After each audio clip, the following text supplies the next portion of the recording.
বিশেষ একটি রাষ্ট্রকে খুশি করতে জুলাই জাদুঘর থেকে অনেক কিছু গায়েব করা হয়েছে বলে অভিযোগ করেছেন জাতীয় সংসদের বিরোধী দলীয় নেতা ও জামায়াত আমির ডাক্তার শফিকুর রহমান। তার অভিযোগ, একটি দল ছাড়া প্রায় সব দলের ইতিহাসই জাদুঘর থেকে মুছে ফেলা হয়েছে।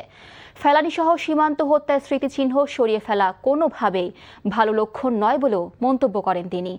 রাজধানীতে জাতীয় সিরাত উদযাপন কমিটি আয়োজিত সিরাতুন্নবী সাল্লাল্লাহু আলাইহি ওয়াসাল্লাম ও রাষ্ট্র সংস্কারের রাসূল সাল্লাল্লাহু আলাইহি ওয়াসাল্লামের নীতি ও আদর্শ শীর্ষক সেমিনারে এসব কথা বলেন জামায়াত আমির।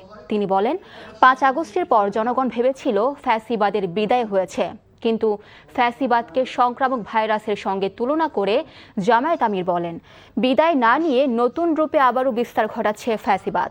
ডাক্তার শফিকুর রহমান অভিযোগ করেন, 15.5 বছর ধরে ফ্যাসিবাদী সরকার যে পথে হেঁটেছে, বর্তমান সরকারও সেই একই পথে হাঁটছে। তবে দেশের মানুষ নতুন করে ফ্যাসিবাদের সেই পথে কাউকে হাঁটতে দেবে না বলেও হুঁশিয়ারি দেন তিনি। জাতির দুঃখের ঘটনাগুলোকে এখানে তুলে ধরা হয়েছিল।